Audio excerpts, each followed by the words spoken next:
ಕಾಂಗ್ರೆಸ್ ದೂರುಗಳನ್ನ ಚುನಾವಣಾ ಆಯೋಗ ತಿರಸ್ಕಾರ ಮಾಡ್ತಾ ಇರೋದು ಯಾಕೆ? ಕಾಂಗ್ರೆಸ್ನಿಂದ ಚುನಾವಣಾ ಆಯೋಗಕ್ಕೆ 89 ಲಕ್ಷ ದೂರುಗಳು ಬಂದಿದ್ದಾವೆ. ಈ 89 ಲಕ್ಷ ದೂರುಗಳನ್ನ ಚುನಾವಣಾ ಆಯೋಗ ತಿರಸ್ಕಾರ ಮಾಡಿದ್ಯಾಕೆ? ನಮಸ್ಕಾರ.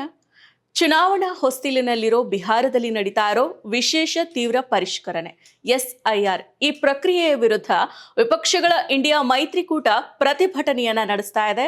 ತನ್ನ ಪ್ರತಿಭಟನೆಯನ್ನ ಇಂದಿಗೂ ಕೂಡ ಮುಂದುವರೆಸಿದೆ. ಕಾಂಗ್ರೆಸ್ ನಾಯಕ ರಾಹುಲ್ ಗಾಂಧಿ ಬಿಹಾರದಲ್ಲಿ ತಮ್ಮ 16 ದಿನಗಳ ಮತದಾರರ ಅಧಿಕಾರ ಯಾತ್ರೆಯನ್ನ ಮುಂದುವರೆಸಿದ್ದಾರೆ. ಈ ನಡುವೆ ಬಿಹಾರದಲ್ಲಿ ನಡೀತಾ ಇರೋ ವಿಶೇಷ ತೀವ್ರ ಮತಪಟ್ಟಿ ಪರಿಷ್ಕರಣೆಯಲ್ಲಿ ಅಕ್ರಮಗಳು ನಡೆದಿದ್ದಾವೆ ಅಂತ ಕಾಂಗ್ರೆಸ್ ಪಕ್ಷದ ಮತಗಟ್ಟೆ ಏಜೆಂಟ್ಗಳು ಬರೋಬ್ಬರಿ 89 ಲಕ್ಷದಷ್ಟು ದೂರುಗಳನ್ನ ನೀಡಿದ್ದಾರೆ. ಆದ್ರೆ ಈ ದೂರುಗಳಿಗೆ ಚುನಾವಣಾ ಆಯೋಗ ಕ್ಯಾರೆ ಅಂತ ಹೇಳದೆ ತಳ್ಳಿ ಹಾಕಿದೆ. ಹೌದು, ಬಿಹಾರದಲ್ಲಿ ಮತದಾರರ ಪಟ್ಟಿಯ ವಿಶೇಷ ತೀವ್ರ ಪರಿಷ್ಕರಣೆ ನಡೆಸ್ತಾ ಇರೋ ಚುನಾವಣಾ ಆಯೋಗ ಈ ಪ್ರಕ್ರಿಯೆಯನ್ನ ದೇಶದಾದ್ಯಂತ ವಿಸ್ತರಿಸುವುದಕ್ಕೆ ಯೋಜಿಸಿದೆ. ಆದ್ರೆ SIR ವಿರುದ್ಧ ಬಿಹಾರ ಸೇರಿದಂತೆ ದೇಶದಾದ್ಯಂತ ವಿರೋಧ ವ್ಯಕ್ತ ಆಗ್ತಾ ಇದೆ. SIRಗೆ ಇಷ್ಟೊಂದು ವಿರೋಧ ವ್ಯಕ್ತ ಆಗ್ತಾ ಇದ್ರೂ ಕೂಡ ಚುನಾವಣಾ ಆಯೋಗ ಯಾವುದೇ ಕ್ರಮಗಳನ್ನ ಕೈಗೊಳ್ತಾ ಇಲ್ಲ. ಬದಲಾಗಿ ಜನರ ಓಲೈಕೆಗೆ ಮುಂದಾಗಿ ಅಭಿಯಾನವನ್ನ ಆರಂಭ ಮಾಡಿದೆ.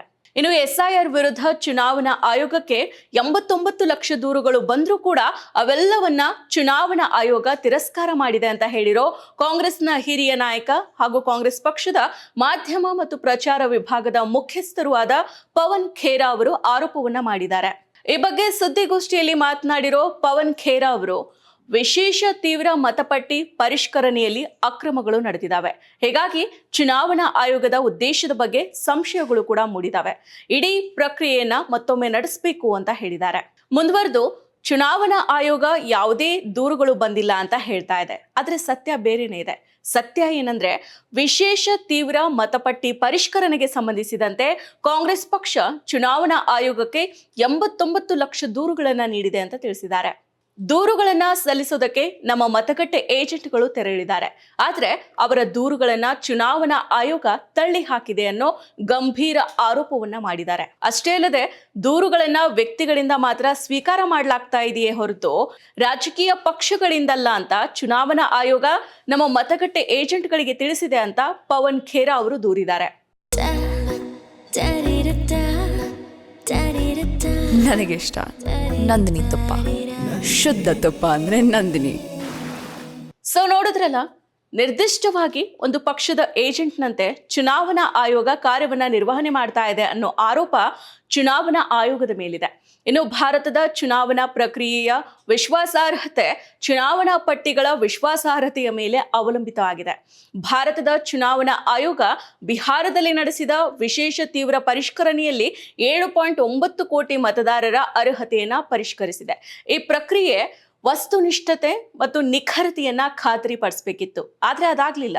ಚುನಾವಣಾ ಆಯೋಗ 69 ಲಕ್ಷ ಮತದಾರರನ್ನ ಪಟ್ಟಿಯಿಂದ ಹೊರಗಿಟ್ಟಿತು. ಅವರಲ್ಲಿ ಬದುಕಿರೋ ಹಲವರನ್ನ ಮೃತರು ಅಂತ ಹೆಸರಿಸಿತು. ಇಷ್ಟು ಮಾತ್ರ ಅಲ್ಲದೆ ಕೈ ಬಿಡಲಾದವರ ಪಟ್ಟಿಯನ್ನ ಪ್ರಕಟ ಮಾಡದೆ ಗೌಪ್ಯವಾಗಿ ಇಟ್ಟಿತು. ಹಲವರು ಈ ಬಗ್ಗೆ ಸುಪ್ರೀಂ ಕೋರ್ಟ್ ಮೆಟ್ಟಿಲಿರುವಂತೆ ಕೂಡ ಮಾಡಿತು. ಬಿಹಾರದಲ್ಲಿ SIR ಪ್ರಕ್ರಿಯೆ ನಡೆದ ಬಳಿಕ ಆಯೋಗ ಬಿಡುಗಡೆ ಮಾಡಿದ ಕರಡು ಚುನಾವಣಾ ಪಟ್ಟಿಗಳ ಕುರಿತು ಹಲವಾರು ತನಿಖೆಗಳು ನಡೀತಾ ಇದ್ದಾವೆ. ಇವುಗಳು ಆಯೋಗದ ಪರಿಷ್ಕರಣಾ ವಿಧಾನಗಳ ಬಗ್ಗೆ ಗಂಭೀರ ಪ್ರಶ್ನೆಗಳನ್ನ ಎತ್ತಿದೆ. ಸೊ ಹಲವಾರು ಸಮಸ್ಯೆಗಳನ್ನು ಹೊತ್ತಿರೋ SIR ಬಗ್ಗೆ ದೂರು ನೀಡಿದರೂ ಸಹ ಚುನಾವಣಾ ಆಯೋಗ ಕ್ಯಾರೆ ಅಂತ ಹೇಳಿದೆ ದೂರುಗಳನ್ನ ತಳ್ಳಿ ಹಾಕ್ತಾ ಇರೋದು ನಿಜಕ್ಕೂ ಕೂಡ ಶೋಚನೀಯ. ಮತ್ತಷ್ಟು ವಿಶೇಷ ವಿಡಿಯೋಗಳನ್ನು ನೋಡಲು ಮತ್ತು ಹೊಸ ವಿಡಿಯೋಗಳ ಬಗ್ಗೆ ತಿಳಿಯಲು ಈ ದಿನ .com ಯೂಟ್ಯೂಬ್ ಚಾನೆಲ್ ಸಬ್ಸ್ಕ್ರೈಬ್ ಮಾಡಿ ಮತ್ತು ಬೆಲ್ ಐಕಾನ್ ಕ್ಲಿಕ್ ಮಾಡಿ.